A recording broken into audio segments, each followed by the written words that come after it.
জয় গুরুদেব, জয় শ্রী গণেশজি, জয় মাতা সরস্বতী, নমো নারায়ণায় নমঃ। ওম ভগবতে বাসুদেবায় নমঃ। বন্ধুরা, এর আগে আমরা গীতা অধ্যয়ন শুনিয়েছিলাম। তো শ্রীগীতা আমি দুটো করে বা তিনটে করে যেরকম সামর্থ্য হয় শ্লোকগুলো বলবো এবং সেই শ্লোকগুলোর ব্যাখ্যা আমি তুলে ধরব। যদি আমার চ্যানেলটিকে আপনাদের পছন্দ হয়, যদি ভালো লাগে, তাহলে অতি অবশ্যই সাবস্ক্রাইব করবেন, কমেন্ট করে জানাবেন কেমন লাগছে এবং শেয়ার করে দেবেন। ভগবানের কথা কখনোই কারোর কাছে খারাপ লাগে না। আমি যথাসম্ভব আমি শাস্ত্র দেখেই বলবো। হয়তো উচ্চারণে, সংস্কৃত তো উচ্চারণে একটু ভুল হতে পারে, তার জন্যে আপনাদের কাছে আগেই ক্ষমা চেয়ে নিচ্ছি। জয় গুরুদেব। ধর্মক্ষেত্রে কুরুক্ষেত্রে সমবেতা যুধিষ্ঠব মামকা পাণ্ডবাশ্চৈব কিং কর্তব্য সঞ্জয়। ধর্মক্ষেত্রে কুরুক্ষেত্রে কথার অর্থ ভেঙে বলা হচ্ছে। কুরুক্ষেত্রে দেবতাগণ যজ্ঞ করেছিলেন, রাজা কুরুও এই স্থানে তপস্যা করেছিলেন।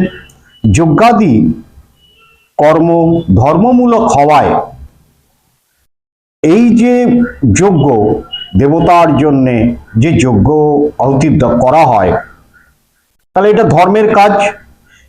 এবং কুরুক্ষেত্রে ওই যে যেখানে যুদ্ধটা বেঁধেছিল তার আগে দেবতারা যজ্ঞ করেছিলেন, আবার সেই স্থানেই রাজা কুরু তপস্যা করেছিলেন। তাহলে এই দুটো জিনিস মহৎ কর্ম হয়েছিল। তাই যজ্ঞাদি কর্ম ধর্মমূলক হওয়ায় এবং রাজার কুরুর তপস্যা ক্ষেত্র হওয়ার জন্য এই স্থানকে ধর্মক্ষেত্র কুরুক্ষেত্র নামে অভিহিত করা হয়েছে।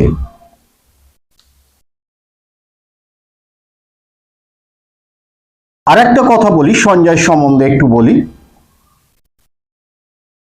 সঞ্জয় গবল্লর নামক এক শূদ্র বংশে জন্মেছিলেন। তিনি মুনিগণের ন্যায় জ্ঞানী এবং ধর্মাত্মা পুরুষ ছিলেন। তিনি ধৃতরাষ্ট্রের মন্ত্রী ছিলেন। যাক, সঞ্জয় সম্বন্ধে যতটুকুনি আমার জানা ছিল বা দেওয়া আছে আমি ততটুকুনি বললাম। এখানে ধর্মক্ষেত্র এবং কুরুক্ষেত্র পদদ্বয়ের ব্যবহার করায় দুটো শব্দ ব্যবহার করা হয়েছে, একটা হচ্ছে ধর্মক্ষেত্র আর একটা হচ্ছে কুরুক্ষেত্র। এই পদদ্বয়ের ব্যবহার করে ধৃতরাষ্ট্রের উদ্দেশ্য হচ্ছে এই যে এটি কুরু বংশীয় গণের নিজস্ব ভূমি, কুরুদের একদম নিজস্ব ভূমি ওটা। এটি যে শুধু যুদ্ধভূমি তা নয়, এটি একটি তীর্থভূমিও বটে। এখানে প্রাণী সকল জীবিত অবস্থায় পুণ্যকর্ম করে নিজ কল্যাণ সাধন করতে পারেন। এইরূপ লৌকিক ও পারলৌকিক সর্বপ্রকার লাভ হয়। এইরূপ বিবেচনা করে এবং মহৎ ব্যক্তিদের পরামর্শ নিয়েই এই ক্ষেত্রটি স্থির করা হয়েছিল যুদ্ধক্ষেত্রের জন্য। জগতে প্রায়শ তিনটি বিষয় নিয়ে যুদ্ধ বিগ্রহ হয়: ভূমি বা রাজ্য, ধনসম্পত্তি এবং স্ত্রীলোক। এই জগতে তিনটি জিনিস নিয়ে যুদ্ধ বিগ্রহ হয়। অতি প্রাচীনকালও হয়েছে, আজও হচ্ছে। কি কি না, ভূমি বা রাজ্য অর্থাৎ সম্পত্তি, ধনসম্পত্তি, ভূমি, জমি জায়গা এবং সম্পত্তি, আর একটি হচ্ছে স্ত্রীলোক। এই তিনটির মধ্যে রাজাদের নিজেদের মধ্যে যুদ্ধ প্রধানত ভূমি নিয়েই হতো। এখানে কুরুক্ষেত্রে পদটি দেওয়ার তাৎপর্য হচ্ছে রাজ্য নিয়ে যুদ্ধের প্রাসঙ্গিকতা, অর্থাৎ অন্য কোনো বিষয় নিয়ে এই যুদ্ধটা হচ্ছিল না, যুদ্ধটা হচ্ছিল শুধুমাত্র রাজ্য নিয়ে, অর্থাৎ ভূমি নিয়ে।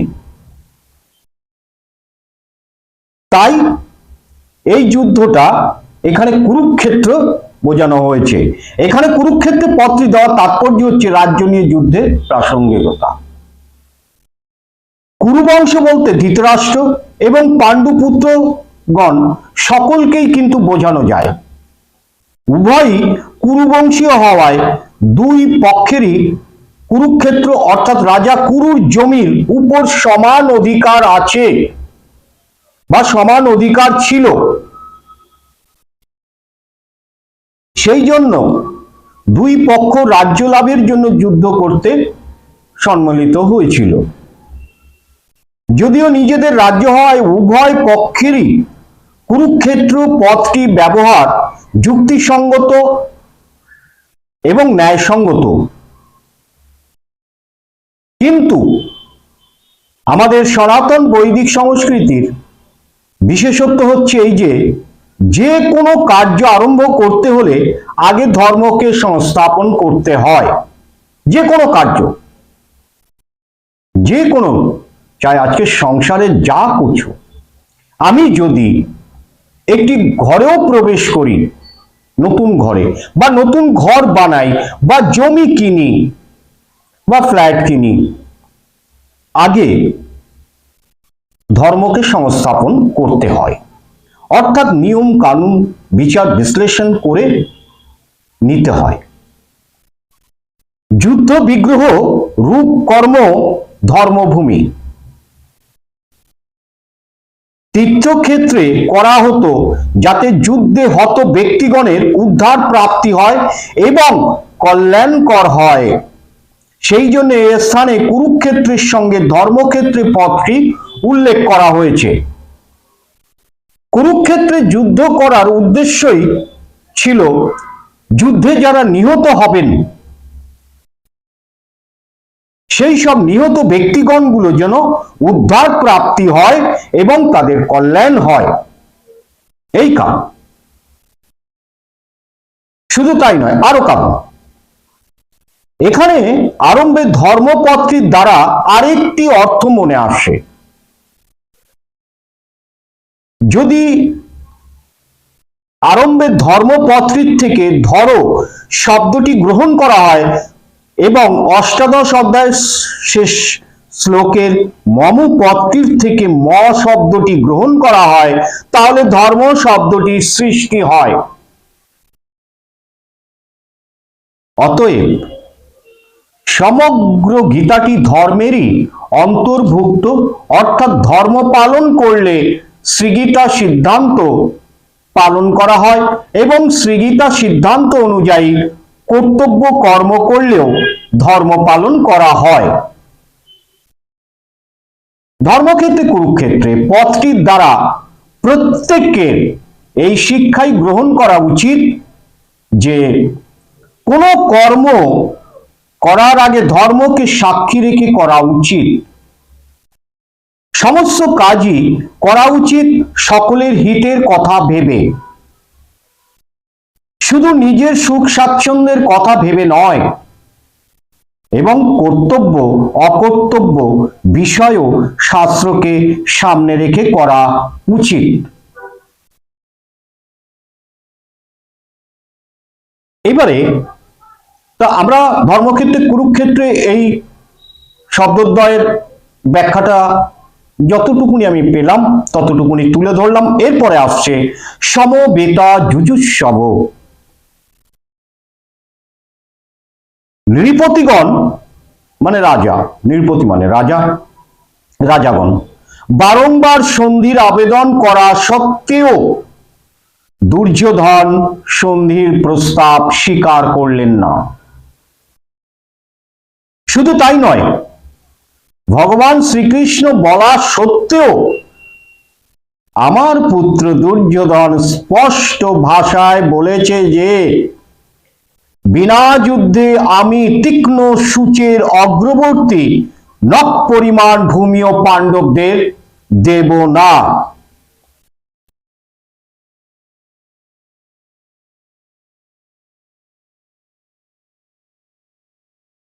তখন পাণ্ডবগণ অপারগ হয়ে যুদ্ধ করতে প্রস্তুত হয়েছেন। কি করবো, তো দেবে না বলছো, দুর্যোধন তো দেবে না, তাহলে যুদ্ধ ছাড়া উপায় নেই, যুদ্ধ করেই নিতে হবে। সহজ সরল ভাবে সৎভাবে যদি দিতে না চায় তাহলে আমাকে রণাঙ্গনে নামতে হবে।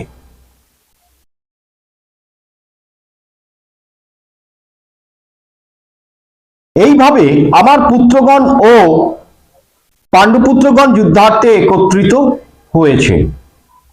উভয় সেনাদলের মধ্যে যুদ্ধেচ্ছা থাকলেও দুর্যোধনের মধ্যে যুদ্ধ করার আগ্রহ প্রবলভাবে ছিল। সবাই যুদ্ধ করার জন্য ব্যস্ত ছিল বা ইচ্ছা ছিল প্রত্যেকেরই, কিন্তু দুর্যোধনের অধিক থেকে অধিকতর ইচ্ছা ছিল যুদ্ধ করার জন্যে। তার প্রধান উদ্দেশ্য ছিল রাজ্য লাভের। সে রাজ্য প্রাপ্তি ধর্ম দ্বারাই হোক বা অধর্ম দ্বারা, ন্যায়ের পথে হোক বা অন্যায়ের পথে, বিহিত রীতি দ্বারা হোক বা নিষিদ্ধ রীতিতে, যে কোনো প্রকারেই হোক আমার রাজ্য চাই, এই ছিল দুর্যোধনের মনোভাব। তাই দুর্যোধনের পক্ষেই বিশেষভাবে যুদ্ধ করতে ইচ্ছুক ছিল। পাণ্ডবদের কাছে ধর্মই ছিল প্রধান। তাদের মধ্যে এমন একটি ভাব ছিল যে জীবন যেভাবেই নির্বাহ করা হোক না কেন, তাতে যেন তাদের ধর্মের কোনরূপ প্রতিবন্ধকতা না আসে, ধর্মের বিরুদ্ধে যেন চলতে না হয় পাণ্ডবদের রীতির। পাণ্ডবরা ধার্মিক, তাই এই জন্যই মহারাজ যুধিষ্ঠির যুদ্ধ করতে রাজি হচ্ছিলেন না। কিন্তু যে মায়ের আজ্ঞা পালন করতে চার ভ্রাতার সঙ্গে দ্রৌপদীকে বিবাহ করেছিলেন, সেই মায়ের আদেশেই যুধিষ্ঠির যুদ্ধে প্রবৃত্ত হলেন।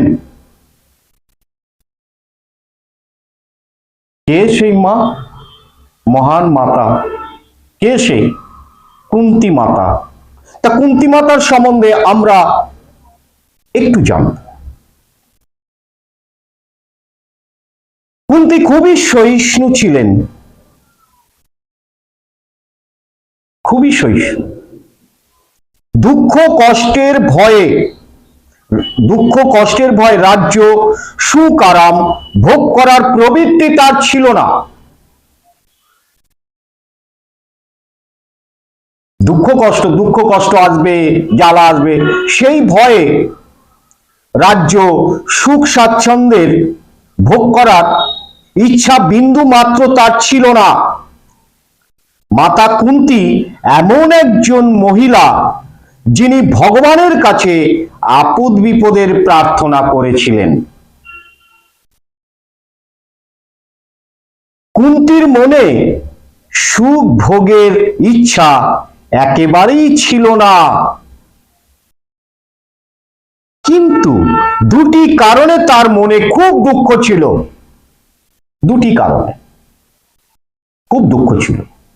কি সেই দুটো কারণ? প্রথমত, রাজ্যের জন্য ভাইয়ে ভাইয়ে কুরু পাণ্ডু যুদ্ধ বা অন্য কিছু উপায় অবলম্বন করলে এতে কিছু বলার ছিল না, কিন্তু আমার আদরের পুত্রবধূ দ্রৌপদীকে দুর্যোধনাদি দুষ্টগণ সবার মধ্যে সকলের সামনে নগ্ন করতে চেয়েছিল। অপমানিত করতে চেয়েছিল। এইরূপ জঘন্য কাজ কোনো মানুষের পক্ষেই শোভা পায় না। এই কাজে কুন্তী খুবই ক্ষুণ্ণ ছিলেন। এই হলো প্রথম কারণ কেন তিনি যুধিষ্ঠিরকে আদেশ দিয়েছিলেন যুদ্ধ করতে, প্রথম কারণ। দ্বিতীয় কারণ, ভগবান শ্রীকৃষ্ণ যখন পাণ্ডবদের দূত রূপে সন্ধির প্রস্তাব নিয়ে হস্তিনাপুরে গিয়েছিলেন, তখন দুর্যোধন, দুঃশাসন, কর্ণ, শকুনি প্রমুখরা ভগবানকে বন্দী করতে চেয়েছিলেন। ভগবানকে বন্দী করবে তারা, সন্ধির প্রস্তাব দিতে গিয়েছিলেন ভগবান স্বয়ং নিজে। এই নিয়ে কুন্তী ভাবলেন যে এবার এই শয়তানদের শেষ করে দেওয়া উচিত, কেননা বেঁচে থাকলে এদের পাপ কার্য বাড়তেই থাকবে, ফলে এদের গুরুতর ক্ষতি হবে।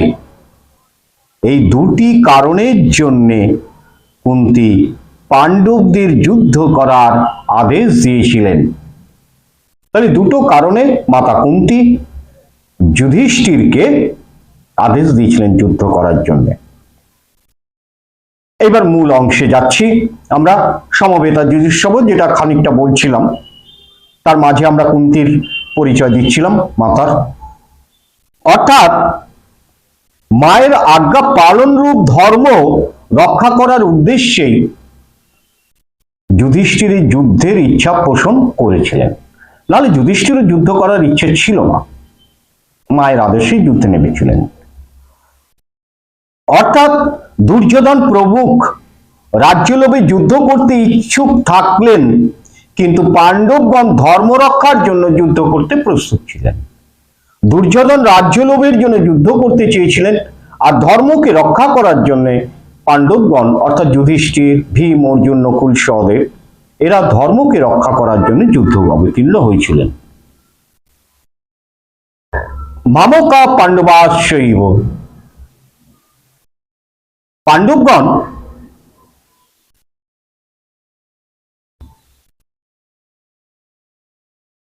ধৃতরাষ্ট্রকে পিতার মতোই মান্য করতেন এবং তার আজ্ঞাবাহী ছিলেন পাণ্ডবগণ। কেন, পাণ্ডু তো বহু পূর্বে মারা গেছিলেন অভিশাপে, সেটা অনেকেরই জানা আছে। তা সেই ছোট্টবেলা থেকে পাণ্ডুর বড় ভাই ধৃতরাষ্ট্রের হাতে সমর্পণ করে গিয়েছিলেন তার ছোট ছোট সন্তানদের। ধৃতরাষ্ট্র অনুচিত আদেশ দিলেও পাণ্ডবগণ উচিত অনুচিত বিচার না করে তার আজ্ঞা পালন করতেন। যুধিষ্ঠিরের অর্থাৎ পাণ্ডবদের ধৃতরাষ্ট্র যা আদেশ বা নির্দেশ দিতেন ধৃতরাষ্ট্র পাণ্ডবদের, সেটা উচিত কি অনুচিত এইসব বিচার করতেন না পাণ্ডবরা, সেই নির্দেশ পালন করতেন বা আজ্ঞা পালন করতেন। এই জন্য এখানে মামকা পদটিতে কৌরব এবং পাণ্ডব উভয় পক্ষকেই বুঝায়। তা সত্ত্বেও পাণ্ডবা পাণ্ডবা কথাটা পদটি পৃথক ব্যবহারের অর্থ এই যে পাণ্ডবদের ক্ষেত্রে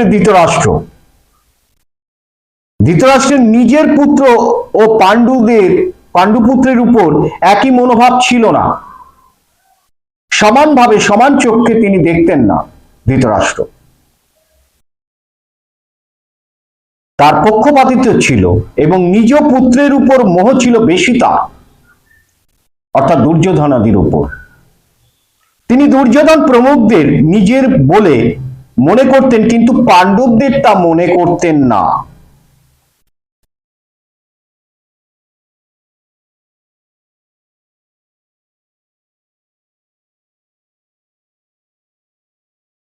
ধৃতরাষ্ট্রের মনে দ্বিমুখী চিন্তা ছিল যে দুর্যোধনাদি আমার ছেলে, কিন্তু যুধিষ্ঠির প্রমুখ আমার নয়, এরা পাণ্ডুর পুত্র। এই দ্বিমুখী ভাবনার জন্য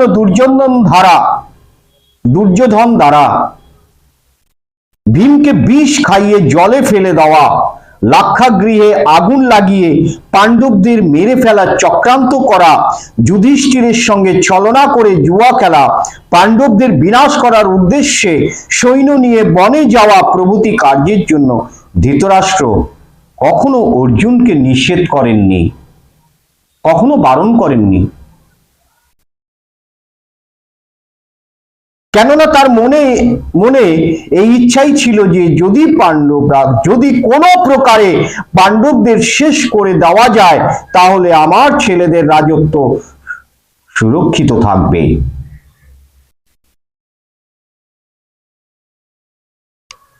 তাহলে এই মামকা এবং পাণ্ডবপুত্রগণকে পাণ্ডব শব্দ প্রয়োগ করেছেন তিনি শুধুমাত্র পাণ্ডবদের ক্ষেত্রে।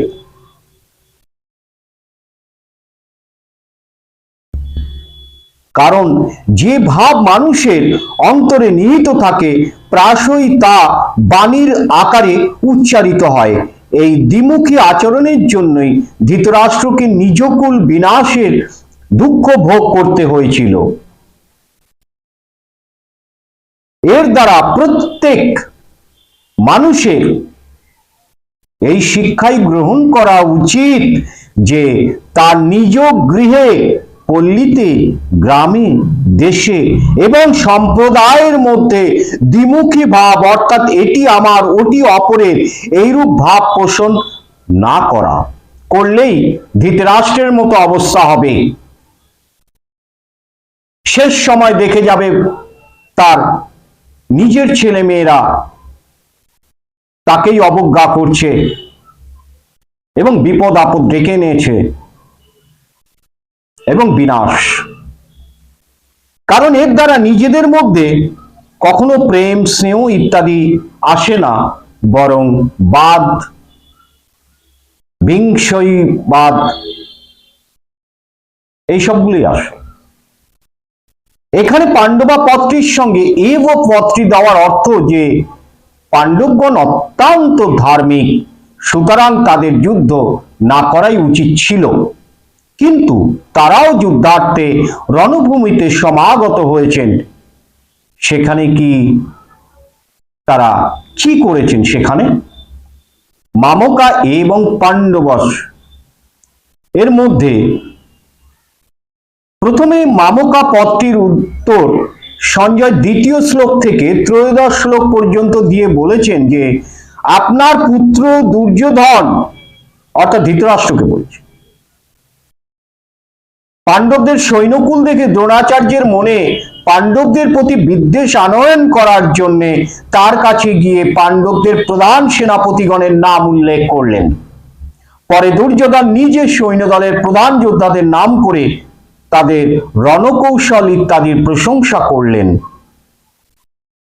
দুর্যোধনকে প্রসন্ন করার জন্য ভীষ্ম উচ্চ রবে শঙ্খ বাজালেন।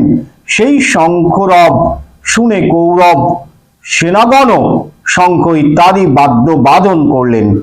আবার চতুর্দশ শ্লোক থেকে ঊনবিংশ শ্লোক পর্যন্ত পাণ্ডবা পদের উত্তরে তিনি দিলেন যে পাণ্ডব পক্ষের রথে আরূঢ় হয়ে ভগবান শ্রীকৃষ্ণ শঙ্খধ্বনি করলেন। তারপর অর্জুন, ভীম, যুধিষ্ঠির, নকুল, সহদেব প্রমুখরা নিজ নিজ শঙ্খ বাজালেন, যা শুনে দুর্যোধনের সৈন্যদলের বুক কেঁপে উঠল।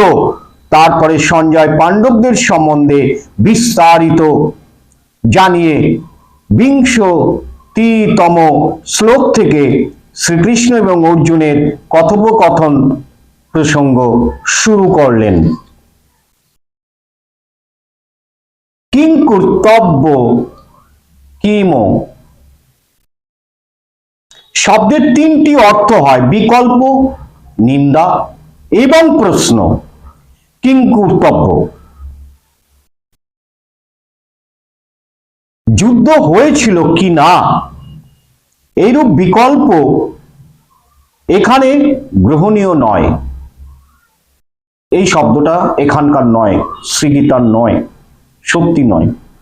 কারণ 10 দিন ধরে যুদ্ধ হয়ে গিয়েছিল এবং ভীষ্মের পতনের পরই সঞ্জয় হস্তিনাপুরে ফিরে এসে সেখানকার ঘটনাবলী ধৃতরাষ্ট্রকে শোনাচ্ছিলেন।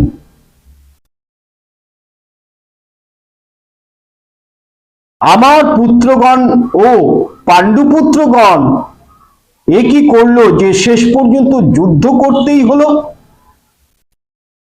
ওদের যুদ্ধে প্রবৃত্ত হওয়া উচিত হয়নি।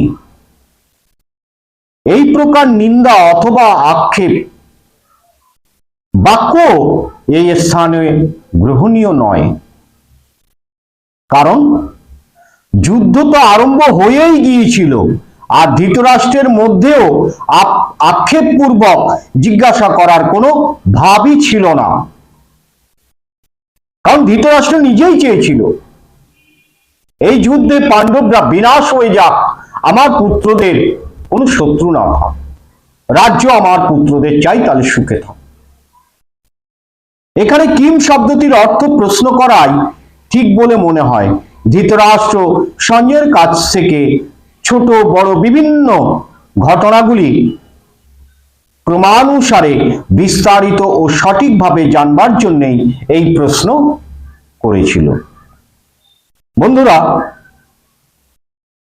আজ শ্রীগীতার প্রথম শ্লোকটি ব্যাখ্যা সমেত তোমাদের সামনে তুলে ধরলাম। এরপর আমি সপ্তাহে 2 থেকে 1 দিন, কারণ আরো অনেক কিছু আমাকে চ্যানেলে ছাড়তে হয়, যাতে এক জিনিস শুনতে ভালো না লাগে। কিন্তু এই শ্রীগীতা প্রতিদিনই ভালো লাগবে জানি, ভালো লাগার বিষয়। তবু আমি আরো রোমহর্ষক কিছু গল্প, কাহিনী, উপন্যাস এগুলো নিয়ে আসবো আপনাদের ভালো লাগার জন্যে। আজ এই পর্যন্ত। এরপর আমরা দ্বিতীয় শ্লোক পরের ভিডিওতে শুনবো। জয় জগৎ বন্ধু সুন্দর।